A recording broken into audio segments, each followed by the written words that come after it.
Very good morning, students. In today's class, we are going to learn about the oscillators. So, what are the topics I am going to cover in today's video is Introduction to Oscillators, Types of Oscillations, Burke's criteria, and Classification of Oscillators. What is an oscillator? So, oscillator is a device which generates the output signal without input signal. And how it is possible it works on the principle of regenerative feedback or positive feedback. Also, the gain of the amplifier it increases with increase in the amount of positive feedback. So let us know what is the concept of oscillations. So let us consider a non-inverting amplifier with a voltage gain A as shown in the block diagram and a positive feedback network with a gain of beta is connected across the amplifier circuit.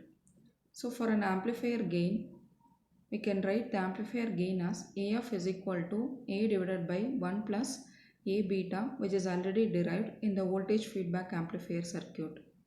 Now we are going to adjust beta such that beta A is equal to minus 1. So if you substitute minus 1, the amplifier gain becomes infinite. So if it is infinite, the circuit becomes self-oscillatory, that is without input V in. The amplifier is going to produce continuous oscillations and the output is seen to be will have a phase shift of 180 degree. So this is how we are going to make the amplifier to work as an oscillatory circuit. So what are the types of oscillations? So we have two different types of oscillations, sustained oscillations and growing type oscillations. In growing type oscillations, we have two types. One is exponentially increasing, the other one is exponentially decreasing. What is sustained oscillations? See, sustained oscillations are nothing but oscillations which oscillate with constant amplitude and frequency.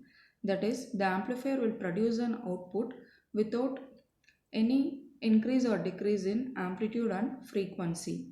So, which is shown in the form of graph here. So, the output will be, it will have a steady amplitude and oscillation without any disturbances. That is, the Burke's criteria states that when the magnitude of the loop gain, that is beta A is equal to 1, and if the total phase shift is around 0 degree or 360 degree, that is if there is a positive feedback, will be able to obtain this sustained oscillations. That is beta modulus of beta A should be equal to 1 and the amplifier should produce a feedback of should produce a phase shift of 360 degree or 0 degree.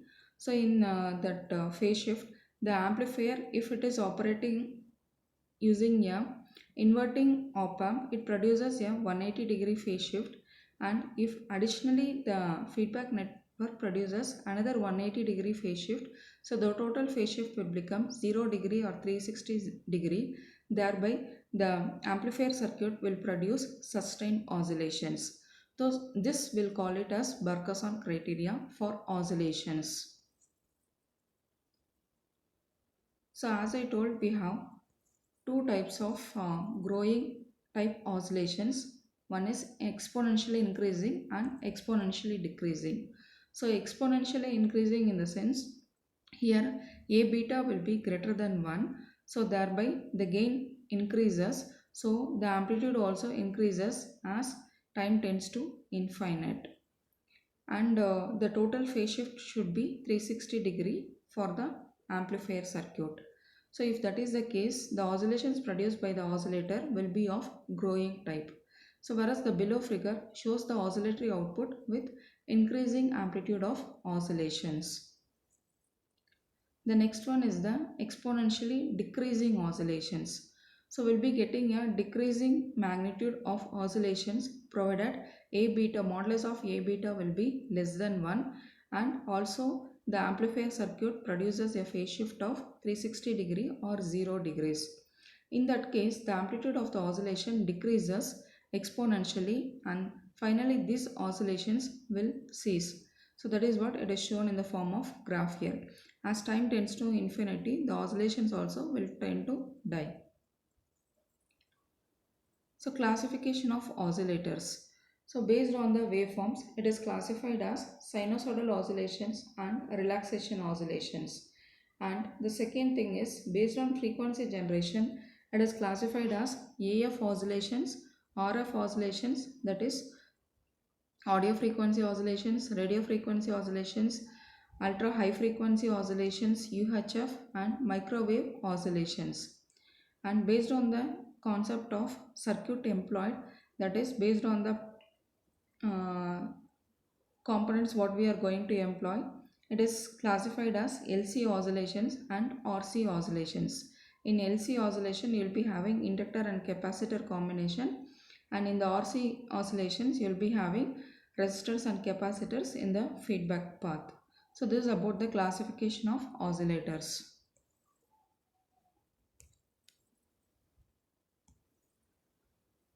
So let us study about the RC phase shift oscillator.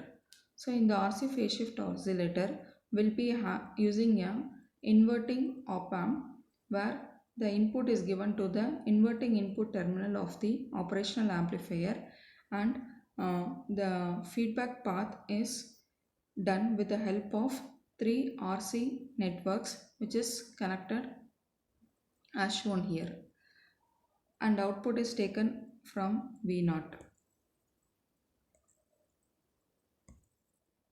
So this is the output waveform which will be obtaining from the RC phase shift oscillator, and this oscillator acts as a will produce a sustained oscillations, and the feedback network is nothing but combination of three RNC networks as shown here. So the input to the feedback network is a part of the output voltage V0, and output of the feedback network is VA, which is again applied as a input to the inverting input terminal of the operational amplifier. So the RC phase shift oscillator consists of an amplifier and a feedback, as I have told you, and since it is an inverting operational amplifier, it produces a 180-degree phase shift of the input signal, and additionally another 180 phase shift will be produced with the help of the feedback RC network connected in the feedback path, and each RC network will produce a phase shift of 60-degree. So thereby the total phase shift will be 180-degree. So if you consider the phase shift of the op amp as well as the feedback network, the total phase shift produced will be 360-degree or 0-degree.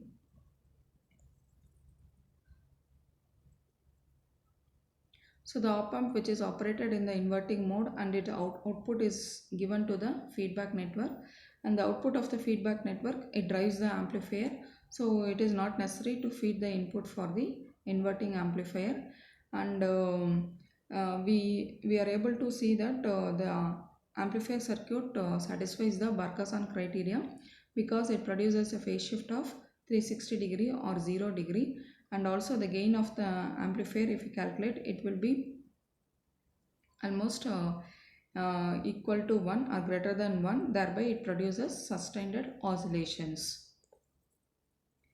And coming to the derivation of the gain of the amplifier circuit, RC phase shift oscillator circuit, let us have the feedback circuit which is shown separately here.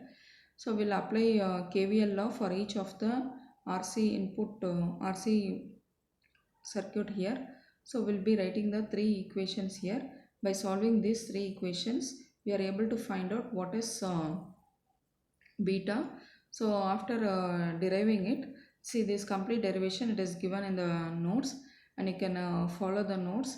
So the final derivation is beta, we are getting it as 1 divided by 29, and for oscillations to start we have the Barkhasan criteria, that is A beta should be greater than or equal to 1.